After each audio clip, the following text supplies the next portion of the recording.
Saudara-saudara dalam Yesus Kristus, Bapak Ibu yang terkasih, secara khusus Jemaat di PKB Pulau Mas Rawamangun, selamat hari Minggu dan shalom bagi kita semua. Kiranya persekutuan hari ini sungguh-sungguh menggembirakan kita dan juga menjadi kemuliaan bagi nama Tuhan. Dan sebelum kita mendengarkan firman Tuhan, marilah kita berdoa memohon pertolongan dari Tuhan. Kita berdoa. Damai sejahtera Allah yang melampaui segala akal dan pikiran manusia, itulah kiranya menyertai hati dan pikiranmu sekalian di dalam Yesus Kristus Juru Selamat kita yang hidup. Amin. Firman Tuhan yang menjadi landasan persekutuan kita pada hari ini, yaitu pada tanggal 18 Juli tahun 2021, tertulis pada kitab Efesus pasal yang kedua, ayat 11 hingga ayat yang ke-22. Beginilah firman Tuhan. Dipersatukan di dalam Kristus. Karena itu ingatlah bahwa dahulu kamu sebagai orang-orang bukan Yahudi menurut daging, yang disebut orang-orang tak bersunat oleh mereka yang menamakan dirinya sunat. Itu sunat lahiriah yang dikerjakan oleh tangan manusia. Bahwa waktu itu kamu tanpa Kristus tidak termasuk kewargaan Israel dan tidak mendapat bagian dalam ketentuan-ketentuan yang dijanjikan, tanpa pengharapan dan tanpa Allah di dalam dunia. Tetapi sekarang di dalam Kristus Yesus, kamu yang dahulu jauh sudah menjadi dekat oleh darah Kristus, karena dialah damai sejahtera kita yang telah mempersatukan kedua pihak dan telah merubuhkan tembok pemisah, yaitu perseteruan.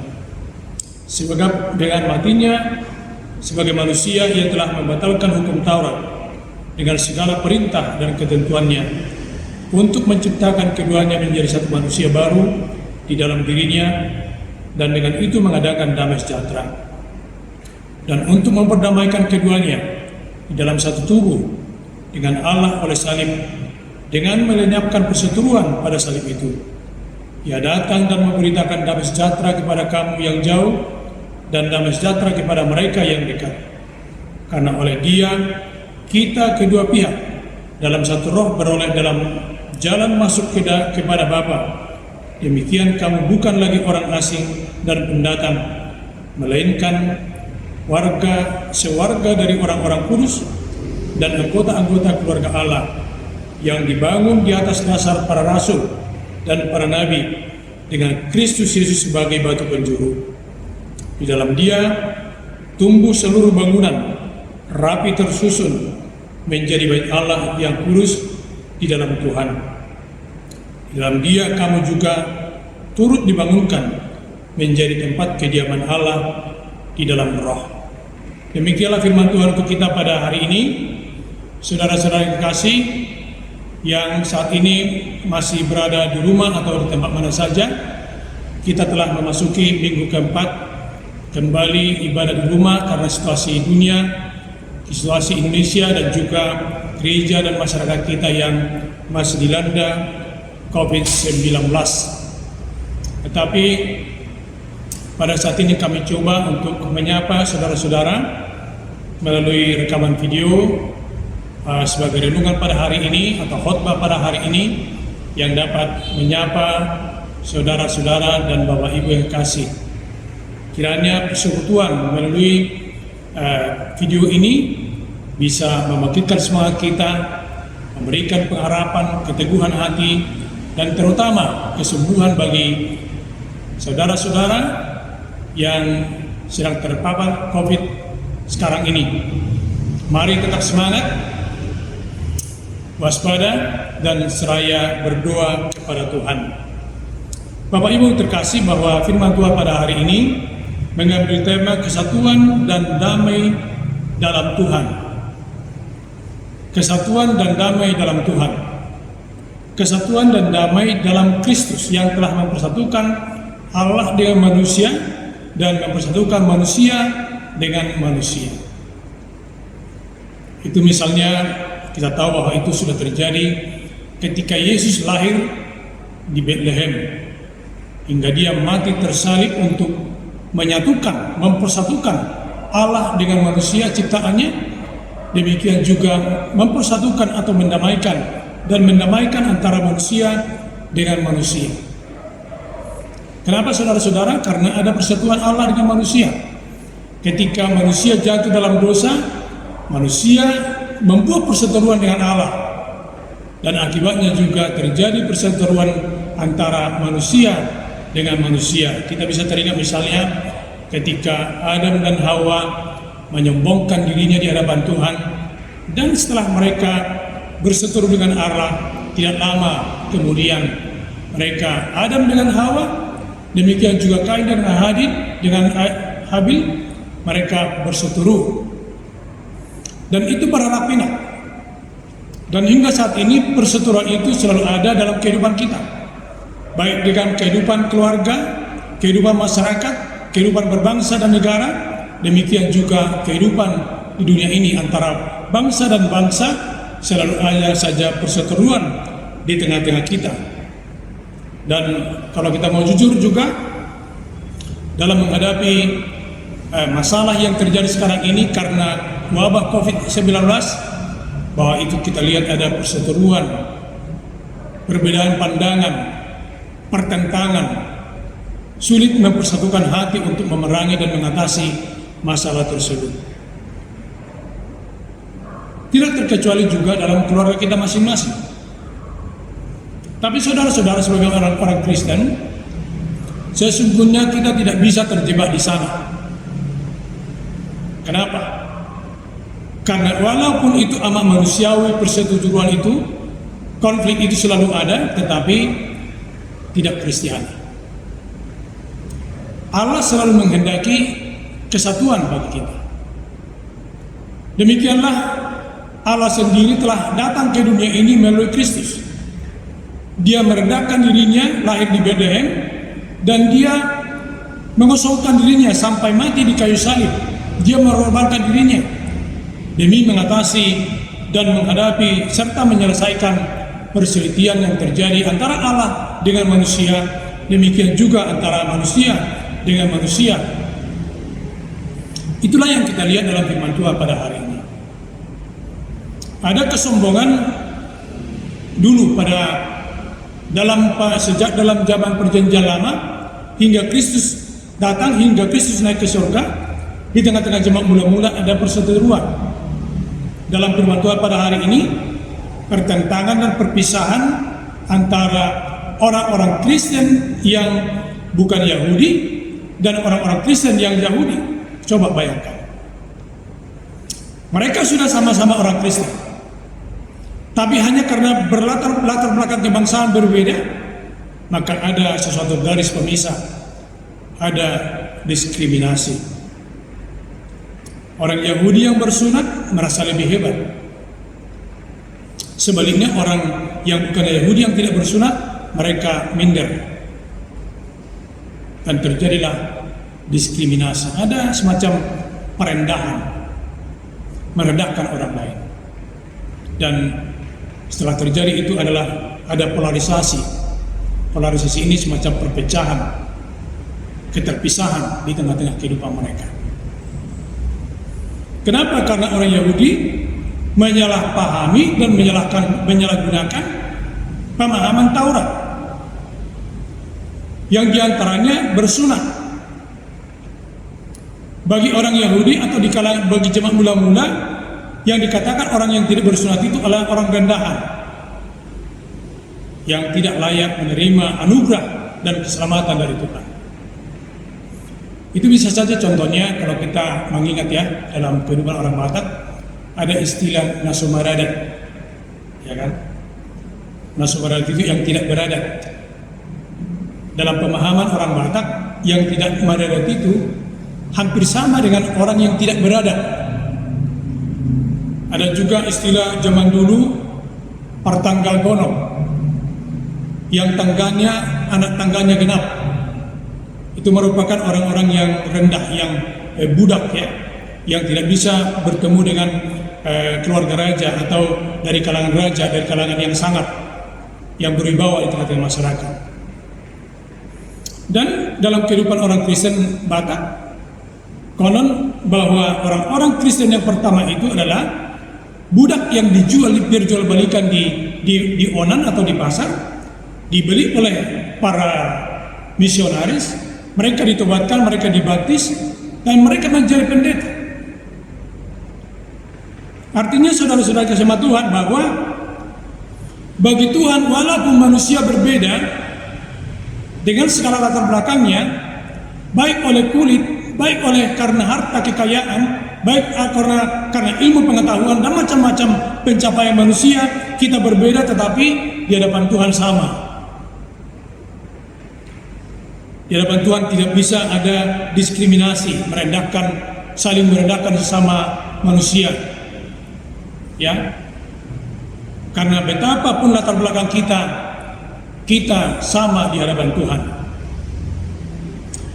Dan itu telah diselesaikan, perseteruan itu, perbedaan itu diselesaikan oleh Tuhan dalam salib. Ya. Dosa manusia yang menjadi akar pertengkaran antara Allah dengan manusia, dengan Allah dan juga dengan manusia, telah diselesaikan oleh Tuhan.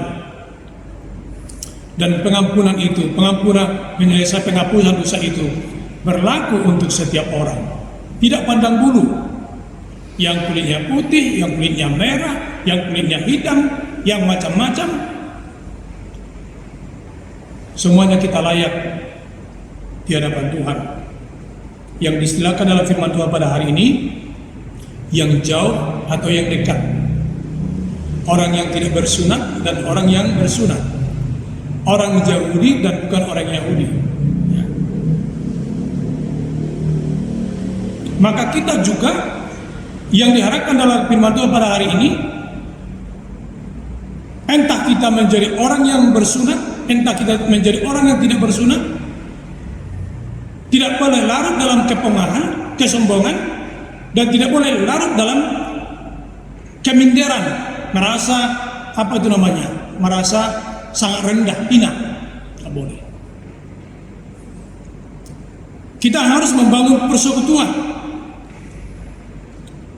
Yesus datang ke dunia ini karena kasih-Nya dan telah menebus manusia dari segala dosa mereka. Tentu saja berlaku untuk kedua-duanya. Dan bukan hanya untuk kedua-duanya, berlaku untuk semua orang dengan segala latar belakang mereka. Dan kita sama, kemudian kita satu sebagai tubuh Kristus, sebagai bangunan yang didirikan atas dasar kasih dan pengorbanan Kristus di kayu salib. Kita semua telah dikuruskan, sebagaimana dikatakan dalam ayat 19, demikian kamu bukan lagi orang asing dan pendatang, melainkan kawan sewarga dari orang-orang kudus dan anggota-anggota keluarga Allah, yang dibangun di atas dasar para rasul dan para nabi, dengan Kristus Yesus sebagai batu penjuru. Ya, bahwa kita semua ciptaan Tuhan yang berdosa, semuanya berdosa. Orang Yahudi juga berdosa, orang yang bukan Yahudi juga berdosa, orang Batak juga berdosa, Indonesia juga berdosa, dan seluruh warga masyarakat dunia berdosa, selalu jatuh dalam kesalahan dan kelemahan, malah cenderung juga diskriminatif. Tapi pada saat ini firman Tuhan berpesan kepada kita, no diskriminasi, ya, no polarisasi. Manusia tidak bisa dibeda-bedakan. Kita berbeda tapi tidak perlu dibeda-bedakan. Ya, kita berbeda tapi tidak perlu dipertengkarkan sehingga perseteruan terjadi. Dan itulah kebanggaan orang Kristen. Karena misi terutama dari Kristus datang ke dunia ini membawa kesatuan dan membawa kedamaian. Dan kesatuan kedamaian itu menjadi hak semua orang yang percaya kepada Tuhan. Di ayat 21 dikatakan, di dalam Dia tumbuh seluruh bangunan, rapi tersusun, dan menjadi bait Allah yang kudus di dalam Tuhan. Dan di dalam Dia kamu juga turut dibangun menjadi tempat kediaman Allah di dalam Roh. Lebih dari segala perseteruan tadi, lebih dari segala dosa yang kita miliki, di dalam pengampunan Yesus Kristus kita telah dikuduskan, ya. Kita telah diperbaharui dan kita dilayakkan menjadi bait Allah yang kudus. Baik secara pribadi, baik keluarga, baik gereja dan dunia ini sesungguhnya diharapkan oleh Tuhan menjadi bait Allah. Jadi memang ada juga kaitannya dengan pertentangan-pertentangan sekarang, ya. Ada orang mengatakan, aduh, kalau kita nggak ke gereja, di gereja beribadah, maka kita lebih takut kepada COVID dan daripada kepada Tuhan. Bukan begitu, ya. Menurut saya malah kita harus merenung. Jangan-jangan kita harus sekarang ini kita diajak oleh Tuhan atau dipaksa oleh Tuhan untuk betul-betul sungguh-sungguh memuji Tuhan dari hati yang paling dalam, hati pribadi, keputusan keluarga, dan keputusan kerabat dan masyarakat sekitar, ya kan? Karena kita adalah pribadi lepas pribadi menjadi batu yang rapi tersusun, salah satu batu dari bait Allah itu. Bukan berarti bangunan yang di mana saya berada sekarang gak penting, bukan. Ini juga anugerah Tuhan bagi kita. Bait suci juga didirikan oleh Salomo, sangat berharga, dan Tuhan mau bersemayam di sana. Tapi mari kita dalam saat sekarang ini, ketika kita dipaksa untuk sementara puasa gereja berkebaktian di gereja, di bangunan gereja, dan harus di rumah, kita merenung, oh Tuhan, inilah mungkin yang harus kami lakukan, bahwa bukan hanya di gereja saya memuji dengan mulut saya, tetapi dimanapun saya berada pada hari Minggu ini, dimanapun saya duduk, baik di rumah, baik di tempat mana saja, bahwa yang paling penting adalah saya menyadari bahwa Allah telah membangun hati saya, diri saya, pribadi saya, tubuh saya menjadi bait yang kudus bagi Allah, rumah yang kudus bagi Allah. Dan kalau demikian halnya, maka dari situ akan muncul semangat kedamaian, semangat kesatuan. Dan inilah yang juga kita pentingkan pada saat ini, ya. Kalau kita benar-benar setelah mengaku telah dipersatukan oleh Tuhan dan telah dinamaikan oleh Tuhan, maka tugas kita untuk membawa damai, selalu mengusahakan kesatuan. Orang yang membawa damai, orang yang mengusahakan kesatuan, dia selalu merendahkan diri di hadapan Tuhan. Dan bukan hanya merendahkan diri di hadapan Tuhan, juga kepada sesama. Suami istri, abang adik, dan tetangga, masyarakat sekitar harus mau merendahkan diri dan berusaha untuk membawa damai dan kesatuan itu. Kita harus rela berkorban demi kedamaian. Kita harus rela berkorban demi kesatuan, karena itulah yang diteladankan oleh Kristus kepada kita. Kristus Raja Damai itu yang membawa pendamaian itu, yang sekaligus menjadi pelaksana damai itu, dan dialah teladan kesatuan dan kedamaian bagi kita. Kiranya melalui firman Tuhan hari ini, walaupun kami sampaikan melalui video, bergema, meresap di hati dan pikiran kita, dan kita bersyukur karena Allah dalam Yesus Kristus telah mempersatukan kita melalui darahnya yang kudus. Amin. Tuhan memberkati. Mari kita berdoa. Ya Tuhan Bapa kami di surga, Engkau yang Maha Kuasa dan Maha Kasih, Engkau datang mempersatukan kami, Engkau datang menyelamatkan kami, Engkau datang menyembuhkan kami. Tuhan, hiburkanlah anak-anak-Mu semuanya, anggota jemaat-Mu yang beribadah hari ini, baik di rumah atau di tempat mana saja mereka berada. Tuhan, Engkau juga memberkati seluruh kehidupan kami, memberikan semangat bagi kami, walaupun dalam banyak hal kami menghadapi tantangan, cobaan, baik tantangan ekonomi di rumah tangga, baik tantangan politik, demikian juga masalah kesehatan. Bapa di surga, sembuhkanlah anak-anakmu yang lagi beradang karena kesakitan, karena COVID-19 pada hari ini.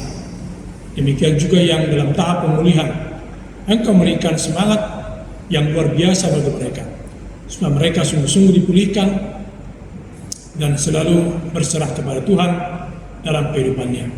Semua kami yang mengalami penderitaan, sakit penyakit, Engkau hiburkan dan tolong, supaya kami sungguh-sungguh merasakan kehadiran Tuhan dalam kehidupan kami hari lepas hari.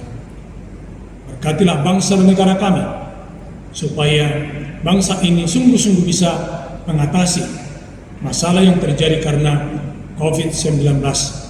Hiburkanlah kami ya Tuhan, sembuhkan yang sakit, kuatkan para pejuang kesehatan kami, demikian juga pemerintah dan juga para hamba-Mu, demikian juga para pelayan yang harus terhenti untuk mengabarkan Injil karena masalah ekonomi, masalah kesehatan, dan masalah-masalah yang terjadi di tengah-tengah dunia dan bangsa kami.